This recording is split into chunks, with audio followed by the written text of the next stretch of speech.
Gwamnatin tarayyar Najeriya ta yi kakkausan lafazi ga gwamna Rotimi na jihar Ondo kan kasuwancin tabar wiwi. A satin da ya gabata ne Leos Gebahono ya lashe shugabancin majalisar wakilai ta kasar Benin da ƙuri'u 78 cikin ƙuri'u 83 na 'yan majalisar kasar. A satin da muka yi bankwana da shi ne shugaban jam'iyyar adawa na ANC James Febri ya mallaki katin zaɓe don fuskantar zaɓen Yuni na wannan shekarar. Sarkin yankin Mafrugu Abdullahi Mahami ya bayyana cewa shugaba Nana shine shugaban cigaban ƙasar ta Ghana. A satin da muka yi bankwana da shi ne mutane sama da 13 suka rasa rayukansu sakamakon ambaliyar ruwa mai ƙarfin gaske a babban birnin Bamako na ƙasar Mali.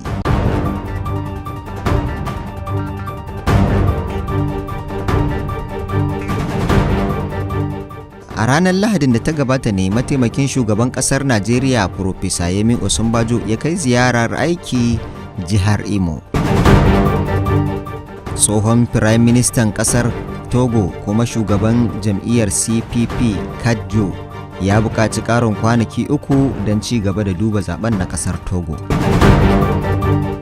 Shugaban ƙasar Ghana Mr. Nana ya yi kira ga shugabanni da kuma mutanen yankin Chiriponi da su zamo mutane masu magance rikice-rikice da ke faruwa a yankin.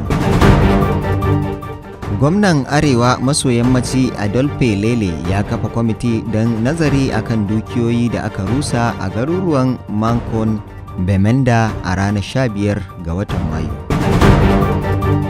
Dubunnan mutane ne suka fito jerin gwanon kungiyar masu rajin kare shari'ar musulunci suna nuna ƙin raba gwamnati da musulunci.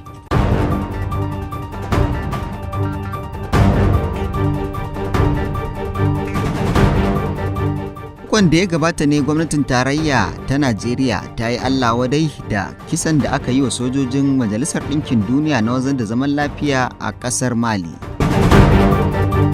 Shugaban ƙasar Benin ya yi jawabin farko bayan zaɓe a ƙasar. A makon da ya gabata ne shugaba Nana na ƙasar Ghana ya kammala ziyarar da ya kai yankin Savannah a ƙasar ta Ghana. A satin da ya gabata ne dai hukumar zana jarabawar yammacin Afirka ta saki sakamakon jarabawar shiga karamar sakandare ta wannan shekarar.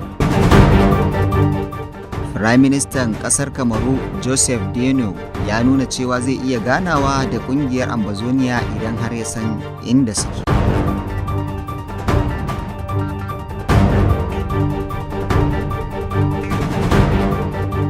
Gwamnatin tarayya za ta gina wutar lantarki mai amfani da hasken rana a jami'o'i guda 37 a faɗin ƙasar. Ministan ayyuka da gidaje da hasken wutar lantarki Babatunde Fashola shi ne ya bayyana hakan yayin buɗe wani aikin samar da wutar lantarki a jami'ar gwamnatin tarayya ta Ale Ekweme da ke jihar Ebonyi.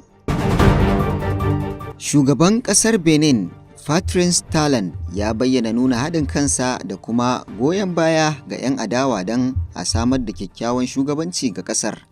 Ya faɗa hakan ne a daren jiya lokacin da yake magana ga 'yan ƙasar, sannan kuma ya ƙara nuna damuwarsa a kan rura wutar fitina da aka ringa yi bayan zaɓe. Tsohon Firaministan ƙasar Sabiya kuma Ministan Harkokin ƙasar waje Ivaka ya ziyarci Lome ta ƙasar Togo don tattaunawa da shugaban ƙasar Togo a kan yarjejeniyar tsarin shari'a da kuma haɗin kai tsakanin ƙasashen guda biyu. Har ila yau, jami'in ya gabatar da gayyatar ziyara ga shugaban ƙasar Togo zuwa jihar Belgrade ta ƙasar Sabiya. Mahajjatan ƙasar Ghana wanda adadinsu sun kai mutum 6,000 da suka biya kudaden hajji na wannan shekarar za su sauka a otal mafi daraja ta 4 da kuma daraja ta 5 a ƙasa mai tsarki. Shugaban ofishin aikin hajji na ƙasar Ghana Sheikh IC Kauye shi ne ya bayyana hakan. Shugaban zartarwa na 'yanta asalin 'yan Falastinawa Sayyid Uraikat ya bayyana cewa hakika matsalar Falasɗinawa ba matsala ce ta kyautata rayuwa ba kaɗai, sai dai ya bayyana matsalolinsu da cewa matsala ce ta a bar su yi mulki sannan kuma su sarrafa abubuwan da ƙasa ta mallaka.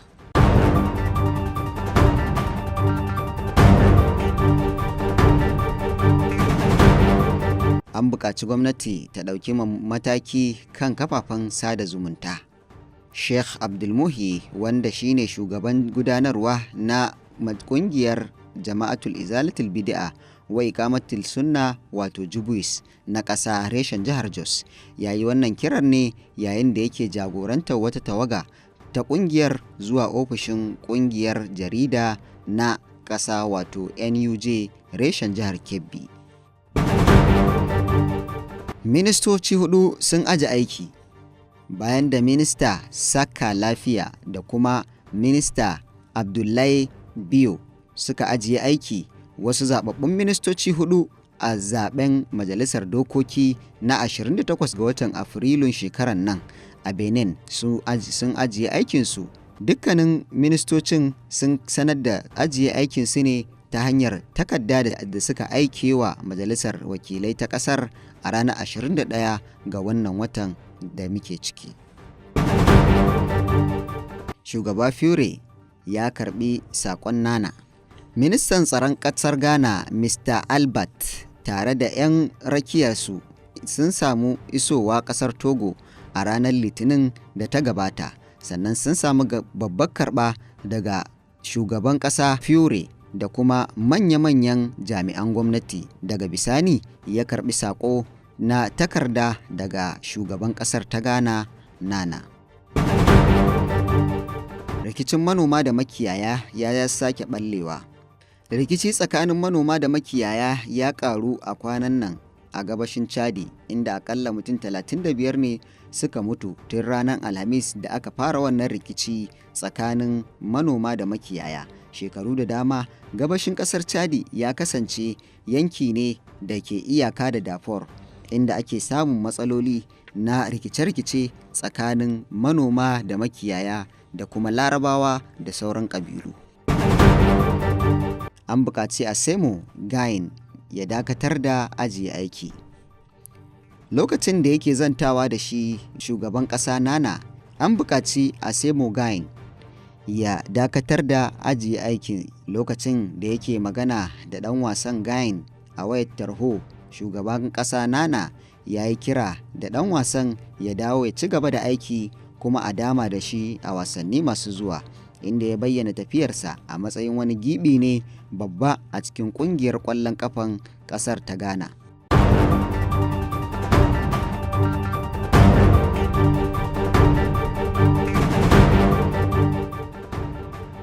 Buhari ya nuna alhininsa a kan kashe-kashen jihar Zamfara. A ƙarshe shugaba Muhammadu Buhari ya yi magana a kan kisan gillar jihar Zamfara, inda ya yi alkawarin kawo tsauraran matakan tsaro da kuma yin alwashi magance matsalar da kuma afkuwarta a nan gaba. El Rufa'i zai bai wa yara marasa galihu guda 145,000 ilimin boko kyauta a jihar Kaduna. Gwamnatin jihar Kaduna a ƙarƙashin jagorancin Malam Nasir Ahmad El Rufa'i tare da haɗin gwiwar Babban Bankin Duniya sun kammala tsare-tsare na sanya ƙananan yara da almajirai marasa galihu guda 145,000 ilimin boko kyauta. Zama kan magance matsalar tsaro tsakanin Nijar, Faransa da Amurka. Shugaban ƙasar Nijar Muhammad Isufu ya zauna zaman neman shawara a kan lamarin tsaro tare da jakadan Faransa da Amurka a babban birnin Niamey na ƙasar Nijar. Dole Ghana ta ci moriyar haƙar gwal. Shugaban hukumar kula da ma'adanai Mr. SK Biafo ya yi kira ga inganta hanyar samar da masana'antu don ci gaban zamantakewa da kuma bunƙasa tattalin arzikin ƙasar ta Ghana. Malaysia za ta ci gaba da taimakawa Palestine. A lokacin buɗe baki na shekara-shekara na ƙungiyar raya al'adun ƙasar Palestine a Malaysia, shugaban ƙasar Malaysia ya ce ƙasar Isra'ila ƙasa ce da ta tara 'yan ta'adda, su kuma sun yi alkawarin za su ci gaba da taimakawa ƙasar ta Falastini.